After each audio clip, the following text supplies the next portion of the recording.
Hi, so I'm Amanda Bassett, and I was watching two videos about one was Cheryl Winding's Our Century's Greatest Injustice, and she was talking about basically gender inequality and that being the biggest moral dilemma that we're facing today. And then another video by Hans Rosling, and that was about the washing machine, and that was more humorous. So first, I'm going to start out with Cheryl Winding's Our Century's Greatest Injustice. I'm going to be talking about my response to that and some of the points that she made in the video. So in the beginning, she talked about the real China, um, and so she showed a picture of the tourist China and then the real China, and the real China was of people in poverty, and she shared a story about a girl named um, Daimaju, yeah, Daimaju. She was 13 years old and had a very primitive life, and the fact that no electricity, and her family lived in a hut, and she lived with her two brothers, her mom and dad, and her great aunt or something like that, and she couldn't afford to go to school. Her parents couldn't afford it, and so they needed her to work at the rice paddies, and she would walk still 2 hours every day to sit outside the school and try to absorb as much information as possible. Um, and New York Times wrote a piece on her, and they got a little bit of donations, and then they got one big donation, a $10,000 donation, and they were able to. The principal of the school was able to use this money to scholarship girls that were being productive and how to focus on school, and she was able to go through school, and the Cheryl, she called it a natural experiment, and the idea that these girls were able to do great things with a little bit of schooling. She was able to move out of the vicious cycle, as was said, and she was able to uh, go through all the way to college and then help her find jobs in another location and then help her family. And her family was able to build a home, and with no pig, as Cheryl described it, and um, they were able to have a better life because of that.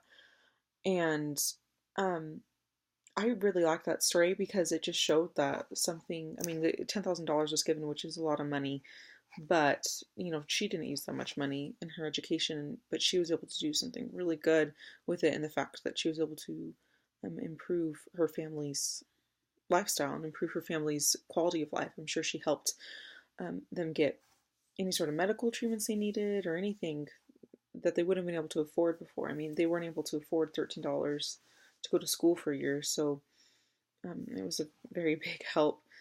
Something that she said that was very very strong statement was, our biggest moral dilemma of this time is gender inequality, and she compared it to, slavery, however many years ago, and then before it was something else, and I at first I was like, okay, that's kind of like a really broad statement because in the United States we don't see the gender inequality that we see in other countries.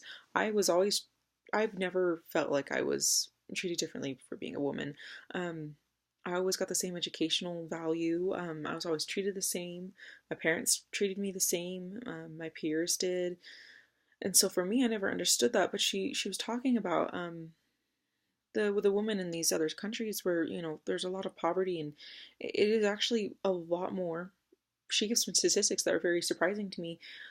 She said there is one thing she pointed out is that there's a lot more men than women, and she said there's a missing gap of women, and that's due to a lot of different things. And one thing that she said, they're discriminated to death, which was very shocking to me.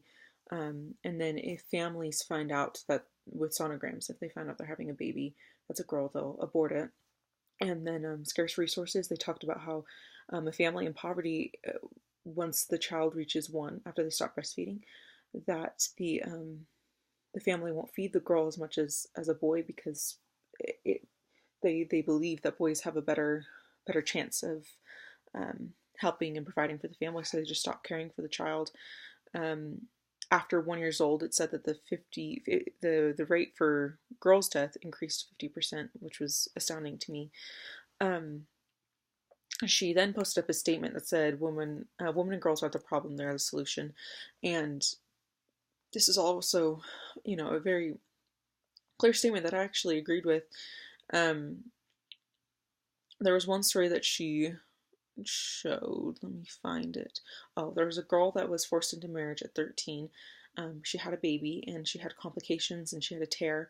And so her village, I mean, her nerves were damaged and she was, very sick. And the people in her village put her in a hut on the outside of the on the outskirts of the village and opened up the door so the hyenas would come kill her.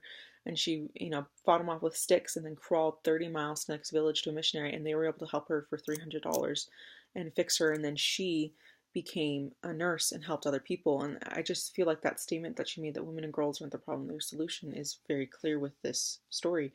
And the fact that there was nothing wrong with this girl. The village thought she was cursed, and she wasn't.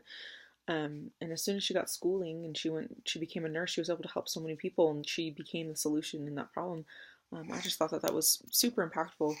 Um, Another thing she talked about, the different things that we can do. So economic opportunity and educational opportunity, and giving these families just a little bit of money, they're able to do a lot. There was the girl whose family was given a goat, and that was able to give them enough money where she could go to school.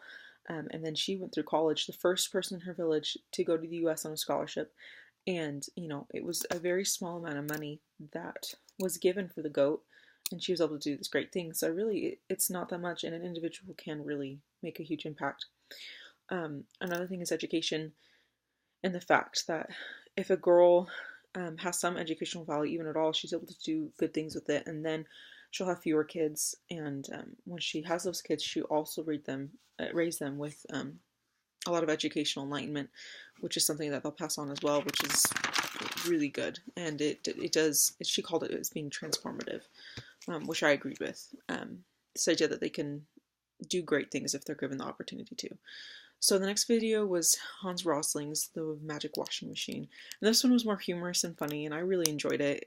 He was basically talking about how when his mother got this washing machine, they were all so excited, and the grandma came over, and it was this huge event, and the grandma sat in front of the washing machine and watched the entire cycle.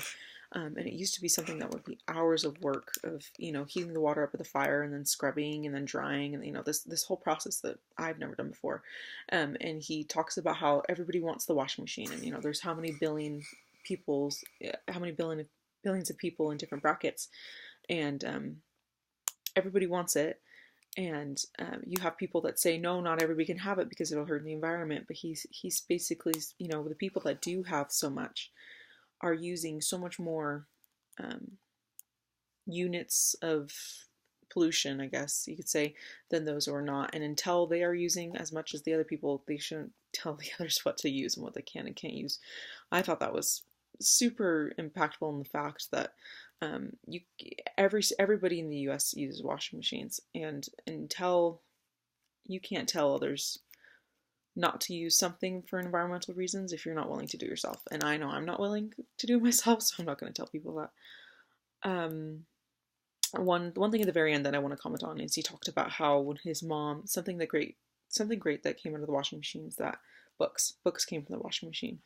And this was super funny because, well, it wasn't funny, but it was a simple truth in the fact that the mom was able to use washing machine, which freed up hours of her time, and then she took her kids to the library, and it gave her more opportunities to read to her children, and for her to read and study for herself. She learned English and studied up on different things, and this little bit of time, I'm sure, impacted her children very greatly. And the fact that if you read to your kid, there's a different educational value that you get there.